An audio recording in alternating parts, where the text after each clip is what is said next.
یہ بہت critical question آپ نے کیا ہے، اور یہ جو سورہ طلاق کی آخری آیات ہے نا، اس حوالے سے ایک حدیث ہے جس کی وجہ سے یہ ساری کنفیوژن پیدا ہوئی ہے، اور اس ٹاپک کو لوگ ہاتھ نہیں ڈالتے ہیں، اور جب وہ ڈالتے بھی ہیں نا تو وہ پھر ان کو کچھ سمجھ نہیں لگتی کہ اب ہم جواب کیا دیں پبلک کو، اس کی وجہ سے مصیبت کھڑی ہو جاتی ہے۔ اس پہ مودودی صاحب نے بھی بحث کی ہے، باقی لوگوں نے بھی، اور بہرحال میں آپ کو یہ بتاتا ہوں کہ یہ جو سورہ طلاق کی آخری آیات ہے، یہ سیکنڈ لاسٹ سورت ہے نا، سورہ طلاق الطلاق پارہ نمبر 28 میں، اعوذ باللہ من الشیطان الرجیم، اللہ الذی خلق سبع سماوات ومن الارض مثلہن، اللہ ہے جس نے پیدا کیا ہے 7 آسمانوں کو، ومن الارض مثلہن، اور اسی طریقے سے اس کی مثل زمین بھی، اسی سے یعنی وہ لیا گیا ہے۔ بعض لوگ کہتے ہیں یہ ترجمہ ہے کہ جس طرح اللہ نے آسمانوں کو پیدا کیا اسی طرح اللہ نے زمین کو پیدا کیا، بعض کہتے ہیں نہیں، یہ جو مثلہن ہے اس سے مراد زمینیں بھی 7 ہیں۔ یہ قرآن میں ایک ہی موقع ہے جہاں پہ 7 آسمانوں کے ساتھ 7 زمینوں کا ذکر ہے، باقی پورے قرآن میں زمین سنگولر کے سیغے کے ساتھ آتی ہے، کیونکہ miracle plant in this universe, وہ یہی ارتھ ہے جہاں پہ زندگی اس حوالے سے آباد ہے جس کو ہم جانتے ہیں۔ باقی جگہ بھی اللہ تعالیٰ کی مخلوقات آباد ہے، 7 آسمانوں میں آباد ہے، یعنی جس زندگی کو ہم جانتے ہیں جو واٹر کے اوپر ڈیپینڈنٹ ہے۔ تو یتنزل الامر بینہن، ان تمام میں اللہ تعالیٰ کے احکامات نازل ہوتے ہیں، لتعلموا ان اللہ علی کل شیء قدیر، یہ اس لیے کہ تاکہ تم جان لو کہ اللہ تعالیٰ ہر چیز پر قادر ہے، وان اللہ قد احاط بکل شیء علما، اور بے شک اللہ تعالیٰ نے ہر چیز کو اپنے علم سے گھیرا ہوا ہے، احاطہ کیا ہے۔ یہاں تک بات ہوتی ہے نا تو کنفیوژن نہ کریٹ ہوتی۔ اصل میں اس کانٹیکسٹ میں ایک حدیث ہے المستدرک للحاکم میں، کتاب التفسیر چیپٹر ہے، سورہ طلاق کی تفسیر میں المستدرک للحاکم کے اندر اسی کانٹیکسٹ میں ایک حدیث موجود ہے ابن عباس سے، ان کا قول ہے، حدیث موقوف۔ ابن عباس کہتے ہیں کہ جس طرح 7 آسمان ہیں اس طرح 7 زمینیں ہیں، یہاں تک تو بات ٹھیک ہے۔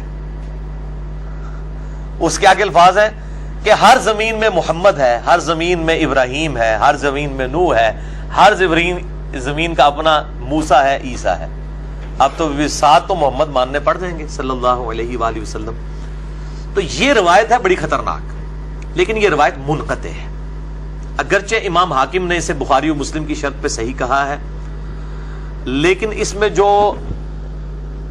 ابو الضحیٰ راوی ہے تابعی جو ابن عباس سے یہ روایت کر رہا ہے، وہ روایت انقطاع ہے، اس کے ابن عباس سے سماعی ثابت نہیں ہے۔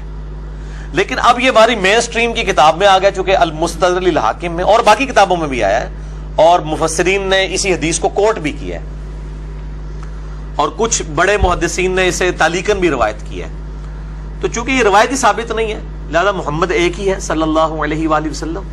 باقی 7 زمینوں سے مراد اس زمین کے 7 طبقات بھی ہو سکتے ہیں، جیسا کہ صحیح بخاری کے اندر حدیث ہے کہ وہ ایک یعنی وعید سناتے ہوئے آپ صلی اللہ علیہ وآلہ وسلم نے فرمایا کہ 7 زمینوں میں اسے دھسا دیا جائے گا قیامت والے دن، ایک وعید کے کانٹیکسٹ میں۔ اس طرح کی چیزیں، وہ 7 زمین کے طبقات ہیں، لیکن لوگ کہتے ہیں کہ جی وہ مفسرین کہتے ہیں کہ وہ زمین کے 7 طبقات الگ ہیں، یہ 7 زمینیں الگ ہیں۔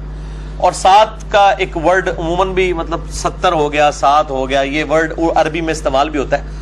تو ہمیں کوئی نہیں، پلانٹس تو جناب بلینز کی تعداد میں، یعنی تقریباً 250 ارب گلیکسیز دریافت ہو چکی ہیں اس یونیورس میں، اور ہر گلیکسی میں 300 ارب سے زیادہ سورج ہیں، جن میں سے ایک سورج ہمارا ہی ہے ملکی وے میں۔ اس طرح کے 300 ارب اور سورج ہیں صرف اس ملکی وے ہماری گلیکسی میں، اور اس طرح کی 250 ارب گلیکسیز اور ہیں۔ وہ تو آپ سائنٹسٹ کہتے ہیں کہ سمندر کے جو ساحل سمندر کے کنارے پہ جو ریت کے ذرات ہیں وہ کم ہے، اور زمین جو کائنات میں پلانٹس اور سیارے اور سٹارز اس سے زیادہ دریافت ہو چکے ہیں۔ تو عین ممکن ہے کہ اس طرح کے مطلب معاملات ہوں۔ باقی جو یہ وہ اتنا خطرناک معاملہ نہیں تھا، خطرناک معاملہ یہ تھا جو اس حدیث میں الفاظ ہیں کہ ہر زمین میں ایک نوح ہے، ہر زمین کا اپنا محمد ہے، عیسیٰ ہے، موسیٰ ہے، محمد ہے صلی اللہ علیہ وآلہ وسلم۔